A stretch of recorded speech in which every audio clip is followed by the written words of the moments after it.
and his eyes were so red. He was crying the whole. My dad was crying, guys. Honestly speaking, I was so confused. I kept on asking myself, like, why me?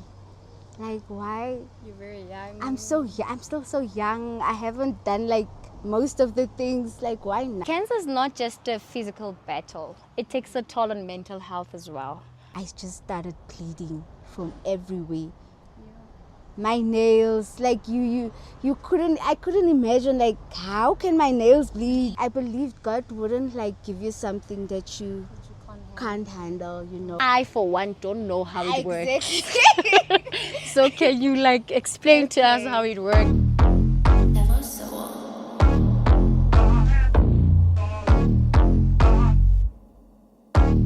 Yeah. A different day. If I'm getting paid, then I'm on the way. Pushing PCH crib, feeling like a cage. TVs in the whip, and they playing Soul Train, yeah. Hi Sunshine fam, welcome to another episode of the NeoSunShine Podcast. Today's episode is a very special one. I have the honor of sitting down with an incredible young woman, someone who embodies strength, resilience and hope. Leanne. Leanne has been diagnosed with acute myeloid leukemia, a rare and aggressive form of cancer that requires a stem cell transplant to improve her chances of survival. Despite facing immense challenges, she remains hopeful and determined, especially for her 6-year-old daughter, whom she deeply loves and wants to continue fighting for. Her story is one of courage, faith, and community support. The AFM Church in Squonkenville has stepped up in an incredible way and will be hosting a donor registration drive on the 15th of March 2025 from 10 until 2. This initiative is a crucial step in finding a matching stem cell donor who could potentially save Leanne's life. If you're listening to this and wondering how you can help, visit dkmsafrica.org to learn more about becoming a stem cell donor. Your decision could give someone like Leanne a second chance at life.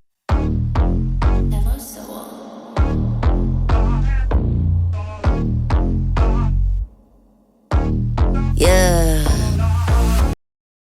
Shit, different day. If I'm getting paid, then I'm on the way. Pushing PC. Now, let's dive into Leanne's story and hear from her directly. Leanne, how are you? I'm good, thank you. Thank you for joining us today. So, can you take us back to the moment you were diagnosed with acute myeloid leukemia? How did you find out? Okay, so it all started when I got really sick in May last year, 2024. I visited doctors frequently. The doctors put me in on antibiotics. They also couldn't understand what the symptoms was of this whole thing that was happening. So I think the last time when I went to the doctor, he decided to send me to a lab. So opposite the doctor, there's a lab. So I went to the lab, took bloods, and they told me the results will be back. It will take 2 weeks, a week or two. So if I remember quite well, it was the Friday that same week. They called my dad. They told my dad the results are back. And surprisingly, my dad just came.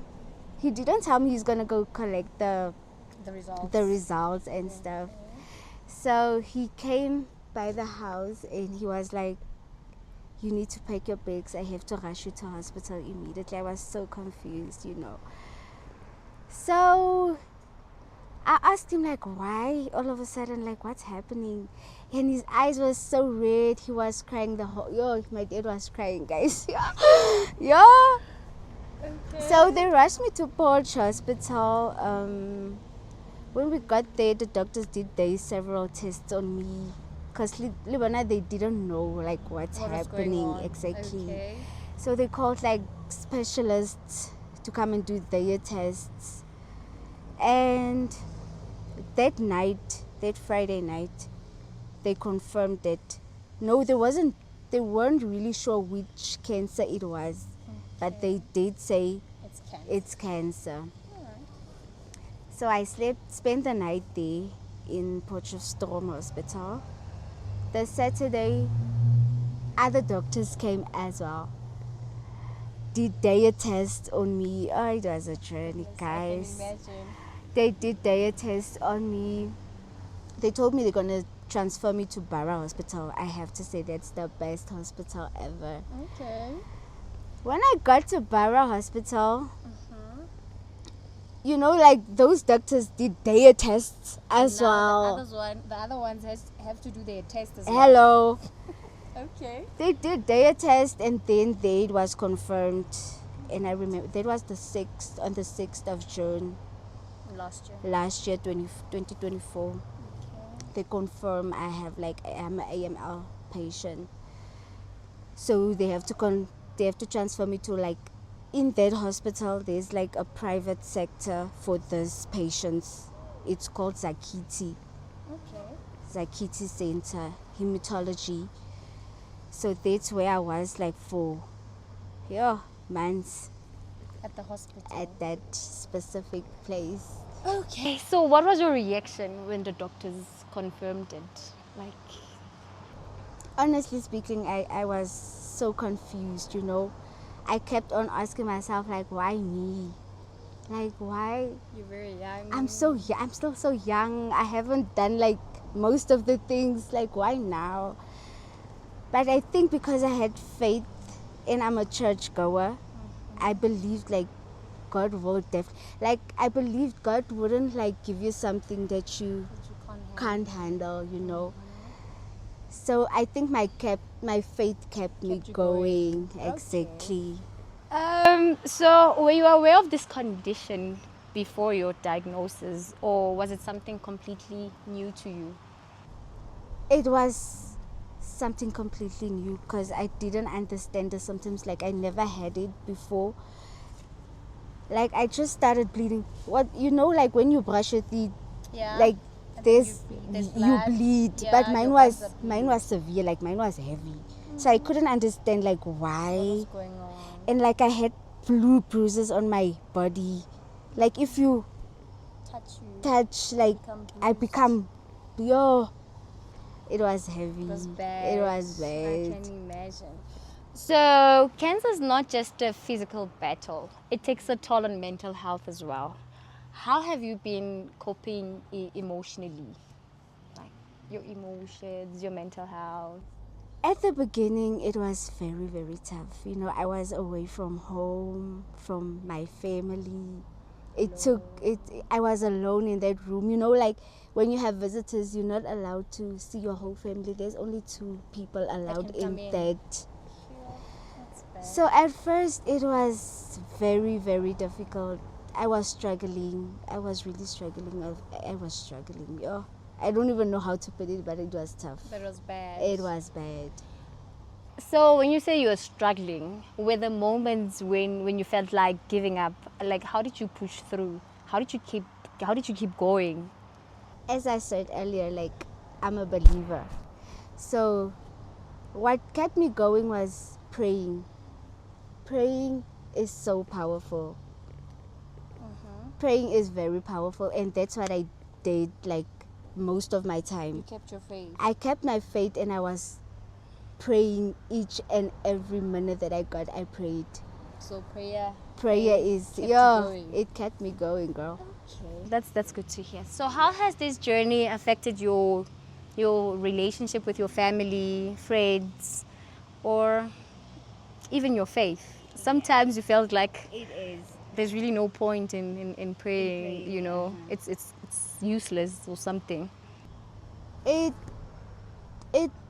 affected me. I couldn't spend most of my time at home. I couldn't see my family as often as usually, even my friends. I couldn't go out for drinks with my friends, you know. I was all alone. And sometimes, when you pray, you need that answer like immediately. You want You want things it now, to be, yes. and that's how I learned that God do listens, right? But you have to wait. Sometimes it's not easy to wait. It's not. It's really not. But you just gotta keep that faith, you know. Okay, so can you explain what the treatment process has been like so far? At first, like we get like chemo, right? Okay. So at first I got it like for 3 weeks. 2 weeks actually. Then we have to like wait for 14 days for the doctors to see if it's working. Okay. So I remember this one time, I think it was my 3rd cycle when I got chemo. I got very sick. You know, chemo is so aggressive. I heard it makes It's very aggressive. Okay. It makes you sick. You are sick, but that makes you worse. It makes you worse. So I remember this one time when I got my 3rd cycle. I just started bleeding from everywhere. My nails, like I couldn't imagine, like, how can my nails bleed? Exactly. I was bleeding from my nails, from my ears. What's about the clots? Yeah. Clots came out of my mouth, my nose, like it was. Were you not It was scared? that What's going was on? the moment when I realized, like, now I'm sick. I'm really, really sick. And the doctors called my parents and they were like, yo, they tried everything. Because I went to theater for 2 times. The doctors trying to stop the bleeding, but it wasn't stopping at all. Is it normal to bleed when you get It chemo? is normal. Okay. If you have like blood cancer, it is normal to bleed, but not that much. Okay. So they called my dad and my mom and they were like, we tried everything with this girl. You guys need to come say your goodbyes. Libona, they gave up, you know. But I told my parents, like, I'm not gonna leave this earth now. I still have so much yeah. And they were like, no, we keep on praying. You're not gonna go now and stuff. And I think God literally, He heard our prayers, you know. And then a week after that, I spent it like 43 days in hospital without seeing my daughter, without seeing my parents. They weren't allowed because if you like bleed that much, they call it an infection. Okay. So there's no visitors allowed because it can be, how can I put it? It can increases the infection, you know. Okay. It's dangerous. But are they not supposed to wear those things? They are, but in and see you? But at that time it was not allowed. That was the toughest. But as time went on and I felt like now I'm okay. Libona, the doctors couldn't believe when they discharged me that day. Like, they couldn't believe that I've made it this far. Libona, they thought I'll die. I can imagine with all the bleeding and everything. It was So what are the challenges you faced in getting medical care? the challenges that I got, like getting sick oftenly, like every now and then I couldn't walk, I couldn't eat, like the chemo rejected my body. It was tough. It was bad. It was very bad, but as I'm saying, faith Kept you going. faith kept me going. All right then. So why is it important? Why is finding a stem cell donor so important for you? If I could find a stem cell donor, it will give me like a second chance in life. For me to see my daughter grow older, matric. I want to see her. I want to see her when she's in a matric ball dress, her going to varsity. It will give me like a second chance, and I think like that will be the most very precious thing to get right now. As you can see your daughter grow up and all that. So can you tell us about your daughter? She's 6 years old, right? How has she been coping with everything? You been being in and out of hospital, you not being at home and all that. At first, it was very difficult for her. But one thing I can tell for sure, she's a strong girl. I remember this one time when I got discharged for the first time. She was like, "Mommy, why did you get sick now?" Oh, my heart, yeah. Didn't even know. And yeah, I told her, like, even if I didn't get sick now, I got sick now, like, it would still have happened for me to, like, being diagnosed with this. And she couldn't understand, but I made her understand, like, if I don't go to the hospital, like, do you want mommy gone forever? Yeah. And she was like, no, how can my mommy leave me? Yeah, exactly. So I made her understand, like, I have to go to the hospital for me to be here longer with you. It will all be, like, over soon, you know. And I think even with her mental health, at first she couldn't eat, she couldn't sleep, she was crying. She was crying so much, you know. But she had, like, this special bond with my grandmother. Okay. So I think because my grandmother is still here, thank God. So she got to She her. got to her, she stayed with her while I was in hospital. And I think that made it a bit easier for her. Yeah. Well, mommy's coming back. Mommy will be home soon. Okay, so the AFM Church in Skonkenville is hosting a donor registration drive. How does it feel to have your community rallying behind you? I'm very grateful for my church, you know, like they go out of their way to, like, make this whole thing a success. Their support means so much, and I just want to say thank you for my church, for everything, the prayers, the love that you guys showed me. I really appreciate it, and I don't think I'll ever forget that, What they did for you. for what they did for me. But what message do you have for those who have already stepped up to support you? I also like to thank them as well. Like, your support means everything to me. It shows, Huri, like, we can stand together as a community to support one another. I really appreciate that so much. And for those who may not fully understand how stem cell donation works, what would you say to encourage them to visit the dkmsafrica.org and register? Okay, so, like, most of the people think being a stem cell donor is like you being operated on and stuff like that. And it's actually not like that, you know. I, for one, don't know how it works. Exactly.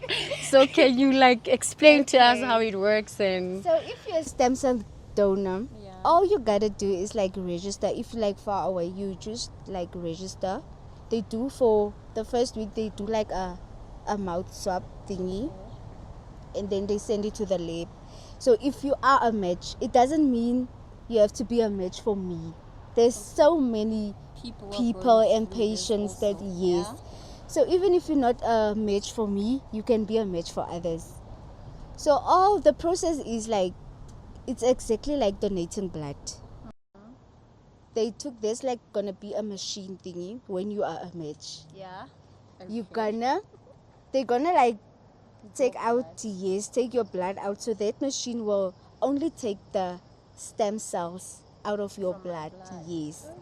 And on the other hand, your blood is going back again into your body, so you're not going to lose any blood. It's not that difficult. I didn't know that. That's the process. The blood is going out and It's coming back in your body. They're only taking that stem cell. Yes. Nothing difficult.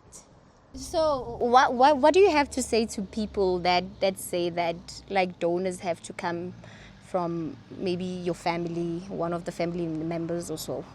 So at first they did, like, test my siblings to check if they are match, but none of them are. So in my family, as the doctor said, like it's 50-50, and they don't want like 50-50. They want 100. Okay. So it's a bit difficult to me too. I don't really understand that part so well, but they want like 100% match. So there's like no one in your family that matches. Oh, it's weird. It's very weird. So Leanne, were you aware of this condition before your diagnosis, or was it something completely new to you? It was something completely new to me, because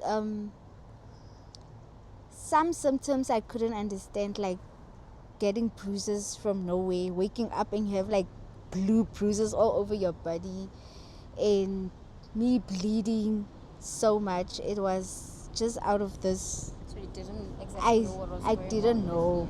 Okay. So can you tell us a bit about your childhood and where you grew up? So I grew up in Paris, Concanville, born here. When I was young, like I still love church. I've sang in like youth. So I love singing actually. I really love singing. And I loved like spending time with my family, going out, you know. So you kind of family oriented. Yes. Okay. And what was life before your diagnosis like? Life in general. Before, like, it was normal, if I can put it like that. I worked at a previous massage thingy. Used to go out a lot with my friends, you know, Serbs. I used to go out a lot, and we used to sing a lot with my friends. So that changed very. So life changed drastically after your diagnosis. Okay, so you started being in and out of hospital a lot. Being alone, you know. No one is around, it's just you there. Okay.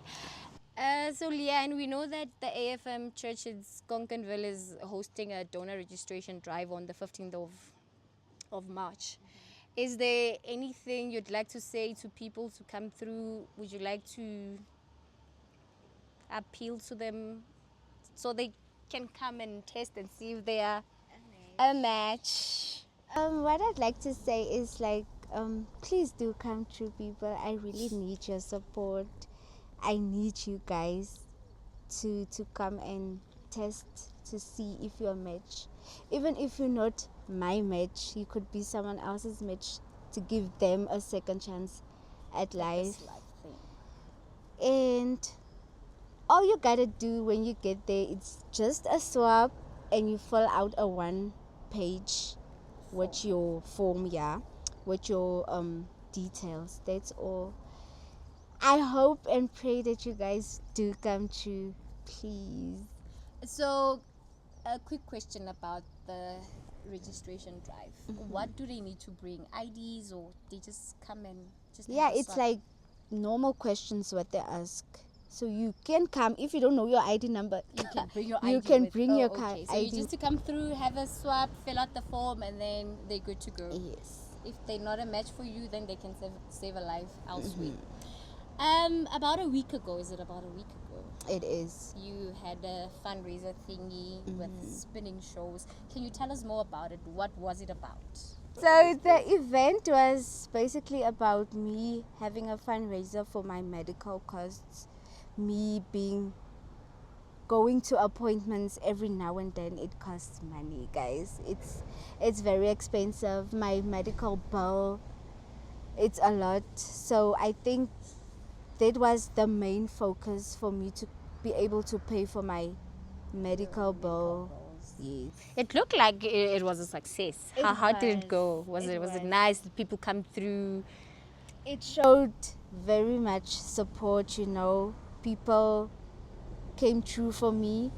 It was quite a success though. I think I'll be covering here and there. So yeah, it did went very well. So Shem. at least it's something that can cover some parts of your journey. My journey. Okay. All right, Leanne. I just want to say thank you for sharing your journey with us. Your strength and determination are beyond inspiring. You're not alone in this fight, and I know that through the power of community, awareness, and action, we can help get you the support and donor match that you need. To everyone watching and listening, this is a call to action. You can be the hope someone like Leanne is waiting for. The donor registration drive is happening on the 15th of March 2025 from 10 until 2. Okay, yes, from 10. Late. Oh, it's not only until 2. It's going to go on until late, until 5, 6. 5, 6. Okay. At the AFM Church in Skonkenville. If you are between the ages of 18 and 55, you can register as a potential donor. You can also visit dkmsafrica.org to learn more, sign up, and potentially save a life. Let's continue to spread awareness, support one another, and take action. Until next time, remember to choose kindness, choose hope, and choose to make a difference. Much love, and see you in the next episode. Bye.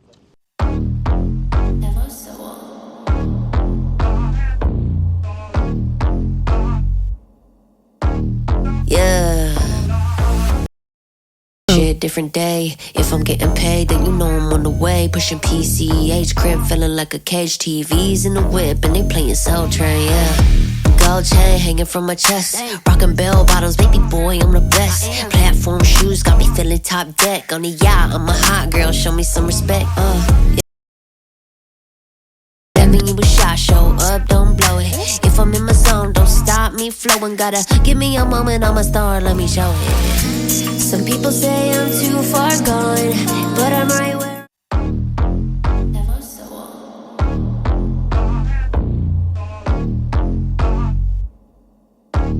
Yeah. A different day. If I'm getting paid, then you know I'm on the way. Pushing PCH, crib feeling like a cage. TVs in the whip, and they playing Soul Train, yeah. Honestly speaking, I was so confused, you know. I kept on asking myself, like, why me?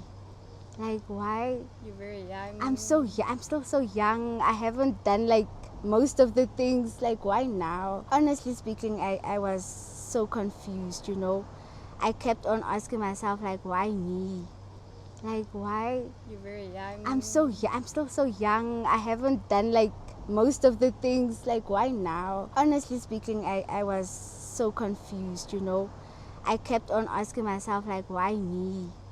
Like, why? You're very young. I'm still so young. I haven't done, like, most of the things. Like, why now? Cancer is not just a physical battle. It takes a toll on mental health as well.